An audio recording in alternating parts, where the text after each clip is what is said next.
Ayun. So, good evening guys. Ngayon po ay Bloody Monday na naman.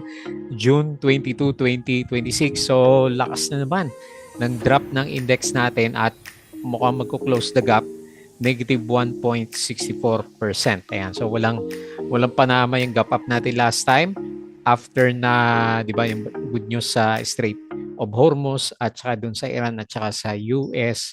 So, ngayon kakainin din ng index natin. So, negative 922 million net foreign sell at majority niyan is galing po kay Jollibee natin. Ayan. So, siya yung malakas na binuhusan ng ating mga foreigners. So, nag-close tayo ng 6,035.02. No choice ulit. Mag-aantay ulit tayo ng good news dito sa market natin. Samantalang sa US market, hindi naman nag-gap down.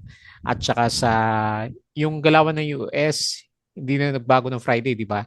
Kasi nung Thursday is yun yung last trading day nila, holiday nila is Friday. So ngayon yung futures ng US market, medyo mapula siya pero konti lang naman. So dito lang sa Philippine markets medyo pangit yung sentiment talaga ng trading. So global markets, Europe medyo okay yata to mix yung galawan tapos Asian markets mix din. Nag-drop din naman sa Asian market pero malilit lang.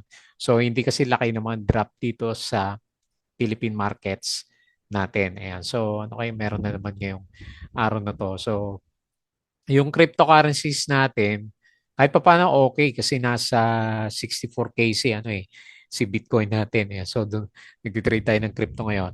So, okay, medyo okay sa cryptocurrency. Kahit pa paano, stable yung galawan ng mga major na cryptocurrencies natin. Okay? So dito sa Philippine markets, konti-konti lang yung berde, kalahati dito sa pag-usapan natin berde, ng kalahati naman is puro mga laglagan pa rin. So nanguna sa movers sa market natin, mga big caps. Meron din naman mga penny stocks pero maliit lang kasi yung volume.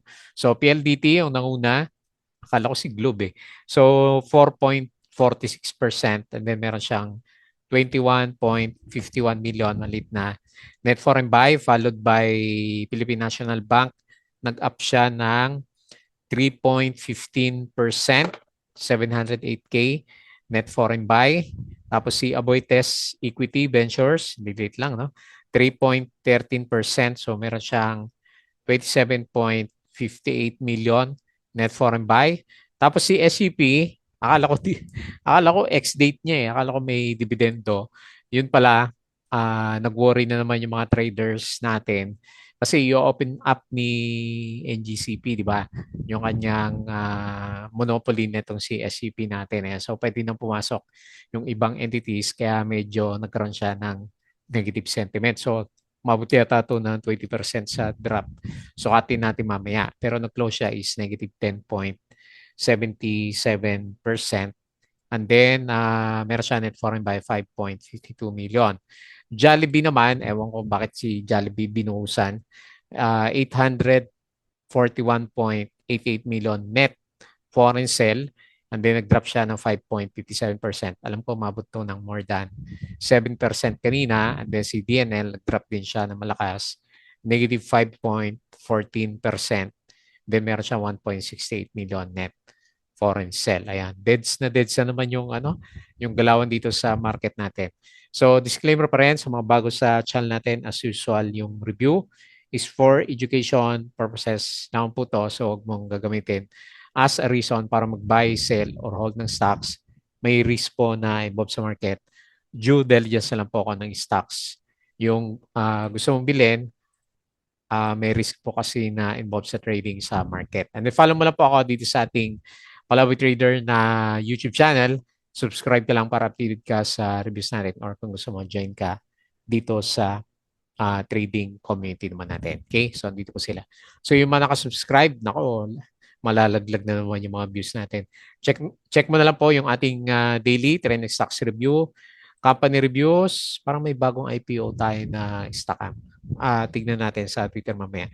Profit or loss sa market, mga sample trades, check mo na lang. Basic indicators, technical analysis, fundamentals, yung mga risk management, and then basic learnings po dito sa PSE markets naman natin. Okay? So check mo na lang yan. And then, follow mo din po ako dito sa ating Palabi Trader Crypto ko to. So, tatawa ako kasi hindi ko na naman nagawa yung assignment ko na vlog.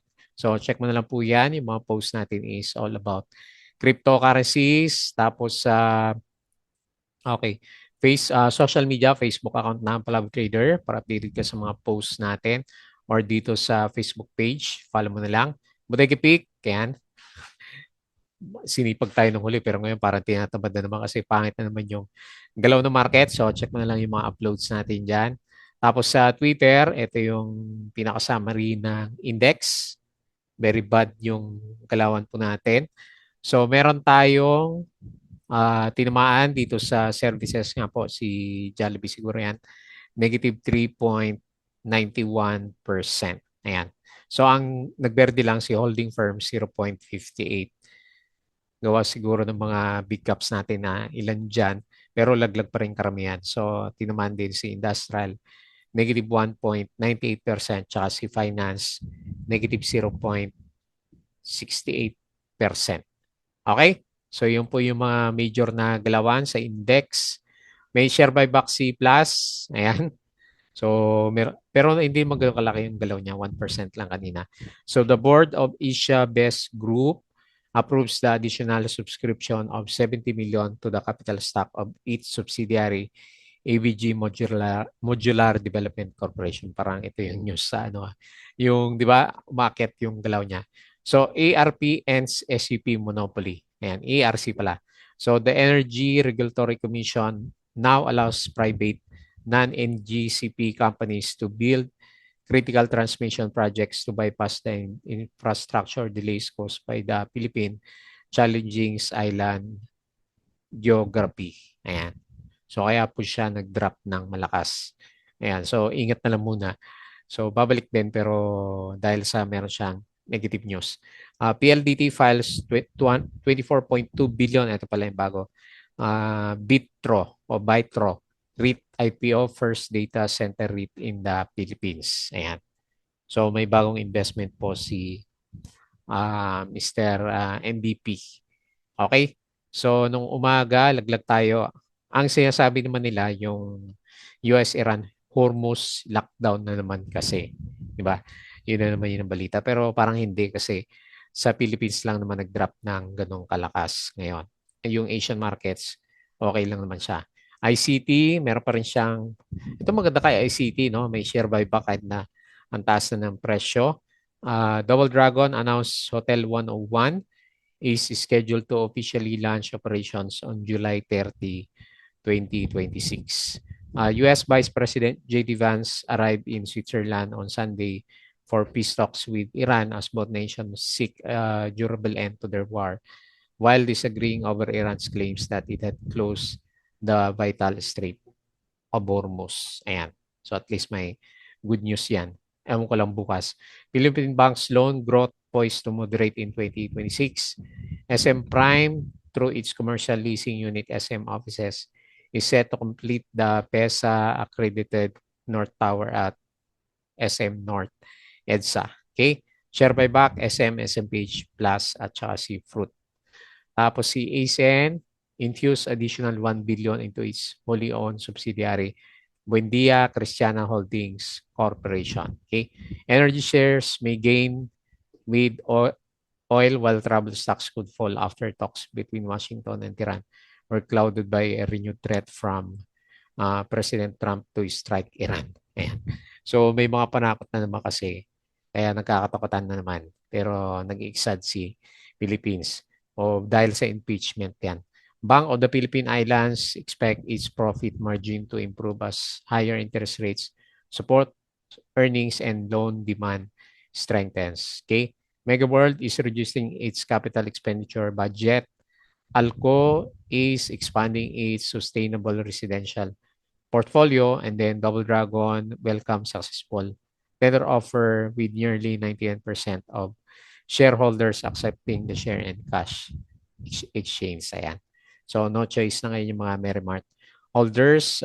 Trump and Iran negotiator trade warnings sa stocks held in Switzerland. Ongoing naman, ayan, nag-react na naman si Philippine markets natin. Okay?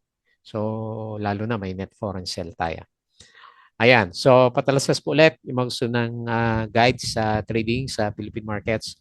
Pwede po kayong sumali dito sa Palawi Trader na Patreon channel po natin. Okay? So, punta tayo dito sa galawan ng index. Grabe naman yung index natin. Walang kabuhay-buhay yung yung market natin. Ayan. So, na-break yung support dito sa MA 100 at mukhang mag-close tayo. Close the gap tayo for the coming few days. Hopefully hindi, pero yun na nga. Parang gustong i-close the gap ni PSE yung jump niya.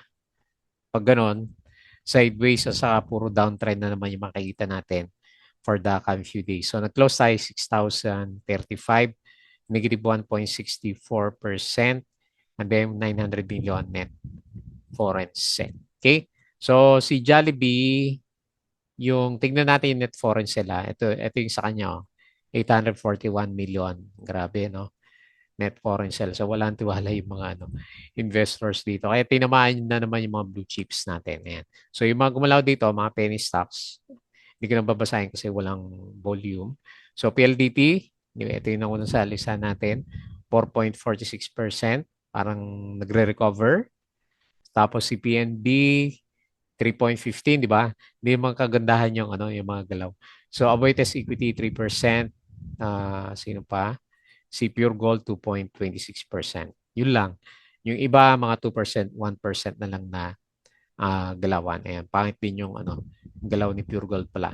Tapos yung mga losers natin, yan nga nung si SCP. Susukatin na kaya natin. Parang umabot to ng 20%. Ang ganda pa naman ng galaw niya, oh. Pa-breakout, tapos biglang gap down. Ayan, oh. 17% pala. Inabot. Ayan. Pag nagkakatakutan, tapos walang foreigners, laglag yung mga alaga natin. Wala din, volume yung iba. So, si Jollibee, ang traded volume niya, laki, oh. 1 billion. Tapos, kalahati niyan, net foreign sell. Next, si DNL minus 5.14, 52 weeks low. Sa mga stocks natin, Apollo minus 4.9. Ayan, so padaos-dos din. And then Vilcon, negative 4%. Parang wala tayong asa. Maganda na naman for this week sa market, kawawa naman si Philippine stocks natin. No? Hindi man lang tayo mabigyan ng hype. Ayan, no? Super sideways. Tsaka downtrend yung karamihan. Okay. So, no choice tayo dyan. So, tignan natin yung galaw. Ayan, verde nga yung yung parang galawan dito sa US market. Okay. S&P futures plus 0.07, Dow futures plus 0.15, and then si Nasdaq plus 0.31. Okay. So, okay yung galawan dito sa Europe. Mix pero mas marami yung verde. And then, dito sa Asia markets, mix din siya. Pero hindi naman ganun kalalaki yung yung mga drop nila. Okay? So tayo lang talaga yung nalaglag. Tapos sa crypto, medyo okay din. Bitcoin 64K, Ethereum 1.7K, si BNB 597, XRP 1.15, si Sol 74, tapos si Dodge 0.08. Kailang hindi. Yung mga prices na yan, di ba, kalahati siya doon sa mga peak prices natin last year lang, di ba? Yung biglang, last year, biglang nag-drop yung mga cryptocurrencies natin. Okay po, so balik tayo dito and quick review na lang doon sa mga trending stocks. Okay, so unahin natin. Tignan na lang natin yung mga gumalaw dito. Si PLDT, ang una sa listahan, pero hindi naman ganun kalaki yung ginalaw niya sa kanyang pinaka-price action. Ayan, bagal na internet natin. So, nag-up si PLDT, basahin ko na muna. Nag-up si PLDT ng, ayan, iba palang stock yon. Si TEL. Kapila hindi niya makita. Nag-up si PLDT ng 4.46%. Nag-close 1,000, mahal pala neto, no? 1,148 per share and then 21 million net foreign buy. So, nasa na siya? Nag-double bottom, no? Ayan, no? Okay. Hopefully, good sign. So, medyo lumampas siya ng konti sa MA20. hindi natin ma-drawing, no? So, nakasilip siya ng konti. Tignan natin kung yan yung good sign. Good catalyst niya kasi double bottom, tapos medyo nagbe-breakout yung candle natin, tapos may Doji. So, mga signs ng reversal. Yung RSI natin below pa rin ng 50. At yung MACD, hindi rin natin makita kung nagre-recover na yung kanyang price action. Okay, so yun na lang muna. Pag-usapan natin kasi nag-move yung kanyang galaw. Next, si PNB. Wala yung mga paborito natin eh. Hindi gumagalaw eh. Si PNB nag-up ng 3.15% pero hindi rin natin ma-appreciate yung galaw. Kasi parang sideways lang naman yung yung bone trend ni PNB, ayan ganyan. Lagyan na lang natin ng trading range. Ayun late naman ang galaw. Dividendo lang pala niya mga 1.85, 2.57, ayan. Okay lang kung ganito yung mga galawan, no, mataas yung price action niya. So sideways yung galawan. Hindi rin natin ma-appreciate. So, nag-close siya ng 59, up siya ng 3.15% and 708K net foreign buy. Next, Aboitiz Equity Ventures. Ito kaya, naka-recover kaya to? Hindi rin, no? Okay.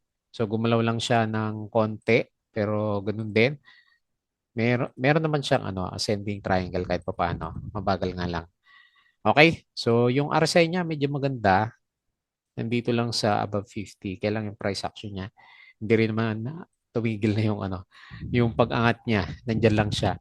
So nag-close si Aboitiz ng 33 pesos, up siya ng 3.13% and then 27.58 million net foreign buy. And then next sa mga drop, si SCP, konting ingat na lang. Medyo mainit pa rin siya. So laki naman na. Kung kailan nag-breakout, no, saka nabuhusan si SCP natin. So may resistance tayo dyan. And then pinaka-support natin is sakto dito sa may baba.